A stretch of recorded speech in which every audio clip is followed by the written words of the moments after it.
이번 시간부터는 사행이단원 LMS 했던 어제 LMS 시간에 무엇을 배우는지 말씀드리자면 어제 LMS 시간에 영상을 통해서 사행이단원에서 어떤 것이 배경 지식을 하는가 이런 부분에 대해서 배워봤습니다. 어떻게 하면 배경 지식을 이용해서 잘 얘기할 수 있는지 이런 부분에 대해서 어제 배경 지식을 말씀드렸던 것이고요.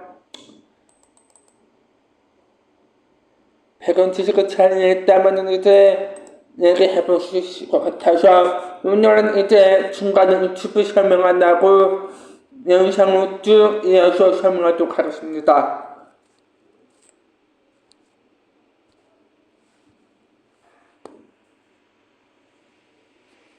자, 어제 배경 수업을 잘 이해했어요? 그쵸?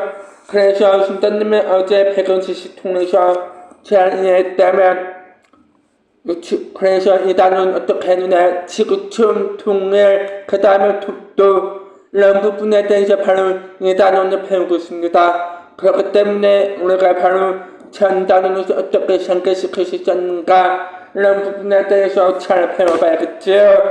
아무튼 이렇게 해서 잘 배워봤길 바라겠습니다. 자, 이게 사회과 마지막 탄원이기 때문에 신단과 함께하는 사회 마지막 탄원도 잘 정리해서 잘 넘어갔으면 좋겠습니다. 자, 넘어가도록 하겠습니다. 오늘 총 6가지로 수업을 할 건데 첫 번째는 독도의 의치와 중요성, 그 다음에 독도의 제한 환경과 가치, 그 다음에 독도에 대한 역사적 기록을 통해서 독도에 대한 전반적 개념을 이해하도록 하겠습니다.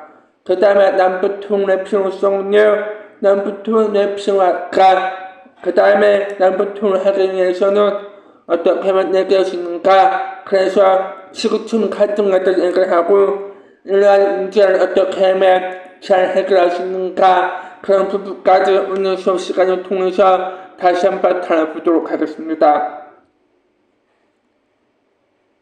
자, 운동에서의 독도가 볼까? 운동도의 독도가 보이냐면요, 독도는 우리나라 영토 끝에 위치한 섬이라는 것은 아마 우리 모두가 다 같이 알 것 같아요. 그래서 맑은 날로 운동에서 독도를 바라보면 수평선으로 아름다운 독도를 볼 수 있을까? 그런 부분에 대해서 순전히 이야기를 해보도록 하겠습니다. 운동에서 독도가 보이는 내용을 말씀드리자면 북경 사이의 거리가 87km로 비교적 가까운 편이고 날씨가 맑고 바람이 적게 불 때 운도 높은 지점에서 시야가 확보되는 성상입니다. 그래서 바로 역사적으로 타해가 기록되고 있고 그래서 독도가 운도의 생활권에서 관심을 보여주는 중요한 근거가 되기 때문에 운도에서 보이는 것이 특징이겠지요. 자, 그래서 듣겠습니다.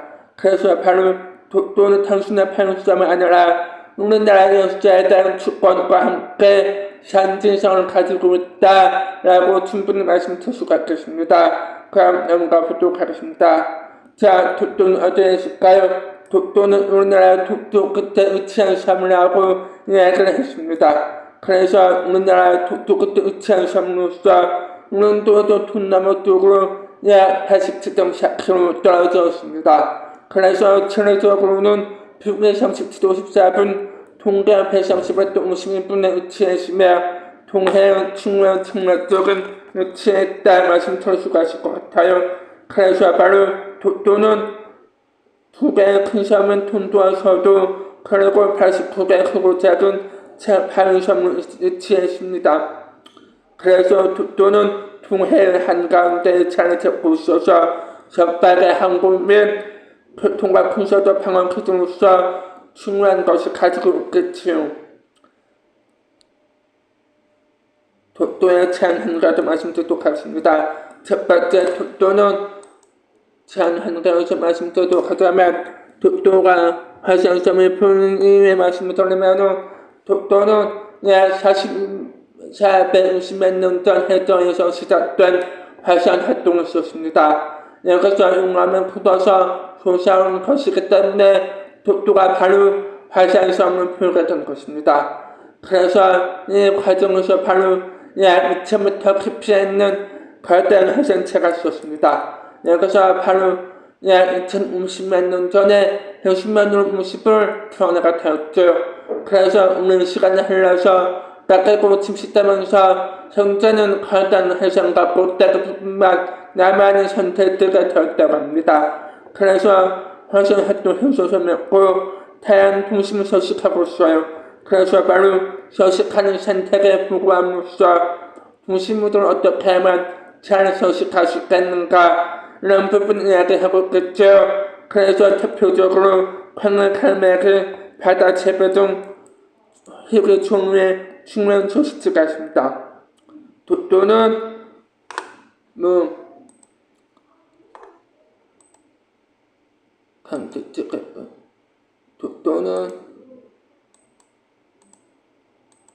그래서 독도는 연평균 기온은 약 12.4도, 그 다음에 연평균 강수량은 1.184m입니다. 그래서 바로 독도 주변 바다 같은 경우는 차가운 바닷물과 함께 따뜻한 바닷물을 만나서 먹이가 풍부해서 여러 해양 생물을 살기 좋은 환경에 살고 있습니다. 그래서 독도 주변에는 바다 밑바닥에는 프타는 얼음이라고 불리는 차세대 언노지원은 가시 하이라이트가 묻혀있고 깊은 바다는 바로 해양 심층수가 묻혀져 있다라고 말씀드릴 수가 있겠습니다.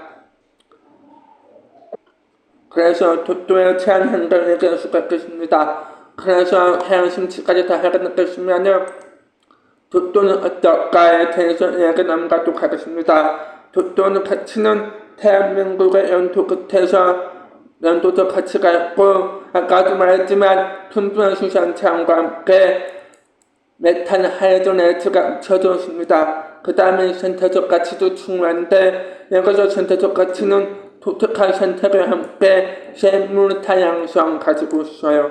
그래서 역사적 가치는 독도는 한순간에 만들어진 게 아니잖아요. 오랜 역사적 가치와 함께 우리나라가 연토에 등장했습니다. 그 다음에 안보적 가치는 동해에서 독도에 전해진 우충지, 독도에서 어떻게 하면 잘 전해되고 이야기를 할 수 있을까 이런 부분에 대해서 이야기를 할 수가 있겠습니다. 그 다음에 선진적 가치는 독도가 어떻게 연토 수용을 하고 산지성 가지는가 이런 부분에 대해서 이야기를 할 수가 있겠습니다. 그렇기 때문에 독도는 무엇이 할까요? 독도 같은 경우는 이제 독도 캠베다운을 살고 있고요. 그 다음에 또한 독도 침대치기인데 독도에서는 바로 선박 안전 항해를 태어났죠.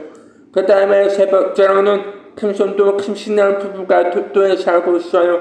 그래서 독도에 거주한 민간인 주민이에요. 하지만 현재는 표대 금선태로 상주인은 유지됩니다. 그래서 독도는 그만큼 우리나라에서 가장 좋은 관광객 때문에 연간 20만 명 이상의 관광을 방문함으로써 독도에서는 약 20만 명 인구가 살고 있죠.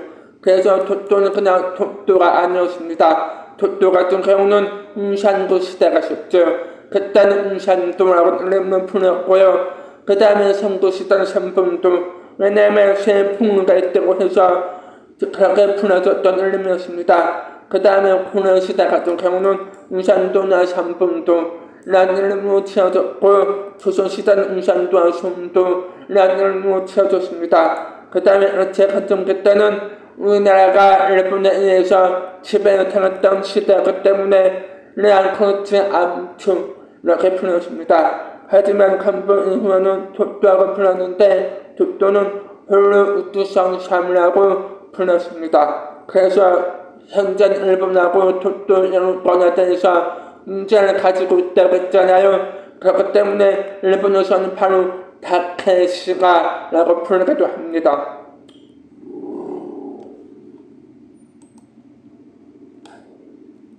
자, 그래서 우리나라의 기업과 지도에 대해서 이야기를 하도록 하겠습니다. 첫 번째는 세종시로 시리즈입니다. 세종시로 시리즈는 울릉도 소정시도 때 역사서가 세종시로 시리즈입니다. 그것은 바로 울릉도 도가 가운데 속해서 합니다. 그래서 바로 날씨가 맑으면 tun섬을 모두 서로 바라볼 수가 있다라고 기록한 것입니다. 이게 바로 세종신호 신뢰지입니다. 그 다음에 신동은 여진신라면요 조정성조 때 편천된 천에서이고 우진한 동쪽 바다에서 우선도 계시니까 바로 운동을 한다고 얘기했습니다. 그래서 우산도와 운동을 매우 크게 기록하였고 도토가 조선의 연통임을 확인한 중무차로도 하면서 현재 남아있는 지도 중에 도토가 그려진 것인 만큼 조선을 한동 칭호시켰죠. 그 다음에 태정권 칭호입니다. 태정권 칭호 같은 경우는 1877년 일본 최고 행정기관에 대한 공문서하고죠. 자, 여기서는 공문서인데 운동은 도토는 일본 관객들 서술했고 여기서는 일본 스스로 도토가 차고 연토가 아님을 인정하였으며 도토 영권 우리나라는 일본과 지금 도토와 서로 영권 가지고 다투고 있죠. 여기서 중국 노세도 증거를 가지고 있습니다. 그래서 일본 도토가 운동은 도토와 일본 연토가 아니라고 주장하였습니다. 그래서 마지막으로 삼국연합 지도에 대해서 말씀을 드리겠습니다. 1756년 삼국연합 지도에서는 일본으로 도취됐던 지도였고 운동과 도토 조선 연토 표기에서 다시 일본도 조선 도토 연토 지도였으며 도토가 한국 연토로서 보여주는 지도입니다. 그래서 삼국천면 지도 같은 경우는 일본 확장을 하는 지도로서 운동과 도토를 한반도 같은 색으로 칠하고 조선의 것이고 적었던 도토의 탄생이었습니다. 이렇게 해서 바로 6가지 알았습니다. 자, 그렇게 해서 여기까지 알아봤으니까 넘어가도록 하겠습니다. 자, 그렇게 해서 여기까지 보면은 기록과 지도를 통해서 도토가 우리 땅이다 라는 사실을 알아볼 수가 있었습니다. 그래서 바로 옛날 차 넘어가서 도토를 지켜 누르겠었죠. 첫 번째 역사적 인물들 누르는데 첫 번째 인사분은요 신라시대의 장군이었습니다. 신라시대의 장군은 우산국은 운동과 도토를 전복해서 신라연도 편입을 했습니다. 그 다음에 안녕북은 조선시대의 사람이었습니다. 일본을 건너가서 운동와 도토가 조선의 연토 사람이라는 것이 주장했죠. 그래서 도토의 연토 주장했었고 그 다음에 조선이 바로 도토의 연토를 확인받았습니다. 그래서 그는 조선시대 안녕북에 도토 출판에서 어업을 하는 일본 정부를 쫓아내고 일본에서 도토 연토 확인받았다고 했었죠. 그래서 일본 어부가 바로 불법 침입에 맞춰서 두 차례에서 일본을 항의를 했죠. 그래서 바로 조선 정부 공식 체제를 받아서 도토 영권을 얘기했었습니다. 현대 도토 수비 활동은 첫 번째 인용수비대 1954년에 바로 도토의 인용수비대 형성했습니다. 그 다음에 도토 치호선 강화에서 도토 지도선 강화했습니다. 그 다음에 이어서는 도토에 대한 연구도 했었습니다. 그 다음에 또한 도토는 국제사회 한반으로서 도토와 한국 연토임을 알릴 수가 있게 되었습니다. 그래서 우리나라는 정부는 도토의 여러가지 시설을 설치하고 도토의 선택에 부함으로써 도토의 지속적 운영을 시도로 이야기를 하고 있습니다. 그래서 바로 여러가지 평론을 시행하고 있고 우리나라 경찰 또한 도토의 평론을 지킴으로써 우리 군인도 도토의 연구와 영향을 수집하고 있습니다. 그래서 정부의 온갖 단체는 도토를 잘못 첨부한 소개나 새로운 제도시 요청하고 도토를 알리기도 여러 활동했습니다. 그래서 도토는 결국에는 우리나라에서 정말 소중한 연토이기 때문에 우리는 도토에 관심을 두고 도토를 소중히 지킬 수 있도록 노력해야 한다는 거예요. 그래서 우리나라가 직접 할 수 있는 거는 도토 헌법문부터 만들기나 그 다음에 그 다음에 컬기나 도토 헌법문부터 만들기 도토 개타 만들기 등으로 우리나라가 직접 도토를 지켜나갈 수가 있다고 생각합니다. 그때 이렇게 해서 통로에 대해서 한번 알아보았습니다. 자, 이렇게 해서 통로 남북 구조에 대해서 알아보았고, 이제 넘어가서 남북 통로의 필요한가 이 부분에 대해서 이야기를 해보는 시간을 가지도록 하겠습니다. 자, 여기서 남북 통로의 필요할까요? 자, 왜냐하면 남북 통로 같은 경우에는 한반도의 아픔의 평화가 있었어요. 이 부분을 얘기했었죠.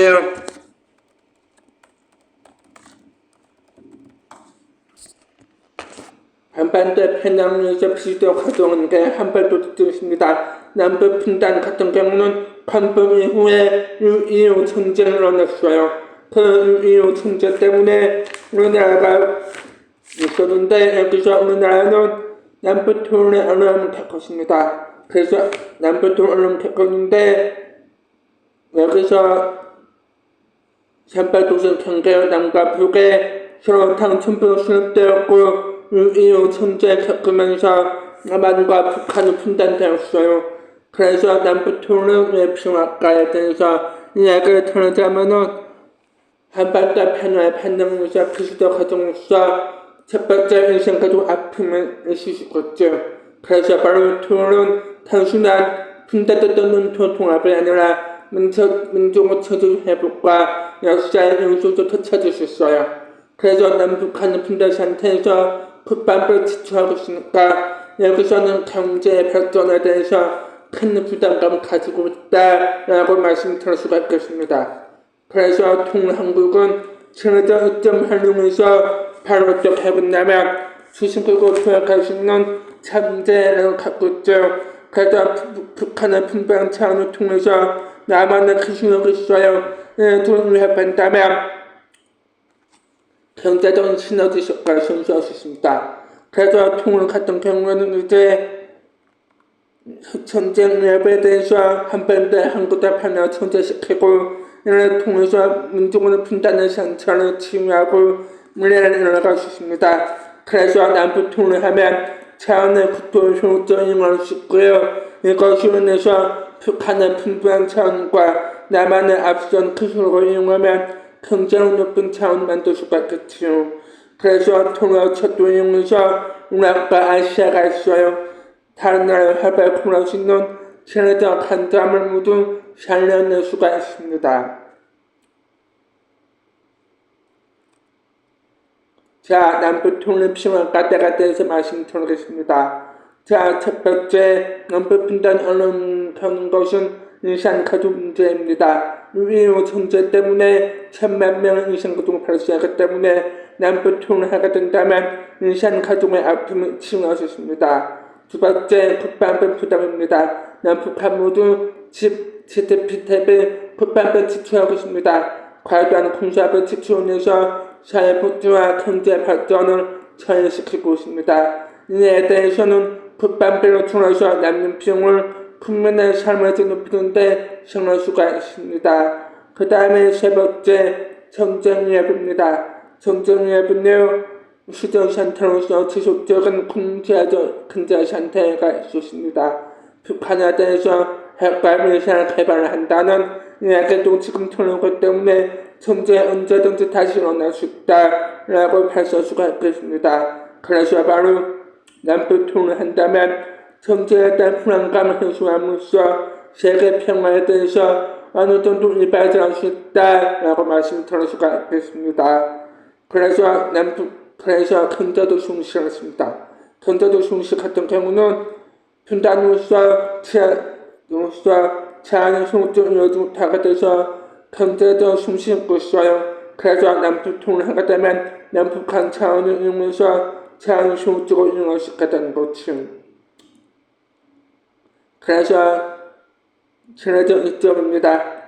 남반도 같은 경우는 대륙과 해양을 잇는 한반도를 제대로 선정시하지 못하는 남북 분단의 어려움이 있지만 이것은 바로 한반도와 대륙과 해양을 잇는 친화적 위치에서는 유라시아 태평양과 연결한 교란을 가함으로써 한반도의 친화적 선정을 시할 수가 있게 됩니다. 그 다음에 넘어가서 남북 통일에 대한 다양한 노력을 말씀드리겠습니다. 자, 정치적 노력으로는 남북 청정회담 거친 것도 있고, 그래서 남북한 총재 만나서 화해와 협력, 평화, 공동 편령을 차리면서 남북 관계를 지속해 나가기로 제안을 했던 정치적 노력과 그 다음에 측정사 남북 공동 서명은 자주 평화 문도 대단계 원칙 이것을 얘기했던 남북 공동 서명 발표가 있었습니다. 그 다음에 남북 기본 합의서에서는요, 남북 화해, 포용 협력 등 남북 기본 협력을 채택했었죠. 그 다음에 사회문화적 노력 같은 경우는요, 남북 인상과도 삼봉을 썼습니다. 1986년에 서울과 평양에서 바로 인상가족을 만났었던 삼부 행사를 했었습니다. 그 다음에 체육회의도 했었습니다. 남북 선수단 공동협정과 함께 협정했습니다. 그 다음에 남북 수단 합동 공연에서는 남북 간의 수단은 강릉, 서울, 평양에서 한반도 평화를 표현하는 공연을 가까이 지냈었습니다. 그 다음에 경제적 노력에서는요, 개성 공단을 했었습니다. 양면의 자본과 개성학을 북한의 노동을 더해서 문과를 만드는 공단 탄재를 운영하였습니다. 그래서 개성 공단 사업도 했고, 그래서 그 다음에 금강산 관광도 했었습니다. 그 다음에 행선, 동해선 연결, 현대화 착공식 했었죠. 그래서 끊어진 철도와 함께 토론을 연결하고 시선을 개선해서 평화의 심력을 늘리고자 노력을 했었습니다. 그래서 바로 남북한은 서로 믿음을 바탕으로 해서 어떻게 했느냐 얘기를 할 수가 있겠지요. 그래서 특징을 썼습니다. 그래서 바람직한 통일 한국에 대한 이야기를 들어보도록 하겠습니다. 자, 남북 통일하는 과제에서는요, 남북한의 차원을 효율적으로 이용해서 경제를 성장시켜야 합니다. 그래서 남북한은 자연과 함께 문화유산을 서로 감시하고 체계적으로 관리함으로써 중국, 러시아를 지나서 중럽의 여러 나라까지도 바로 용으로 갈 수 있도록 해줘야 합니다. 통일한다면 전쟁 위험을 없앰으로써 지구촌의 평화와 함께 발전을 끈 국가 만들 수가 있겠지요. 그래서 바람직한 남북 통일의 방향에서는 통일전부터 평화를 확대함으로써 서로 협력함으로 해야 한다. 그 다음에 통일전부터 철저히 진행하면서 평화적으로 통일을 이루어야 한다고 이야기를 하고 있습니다.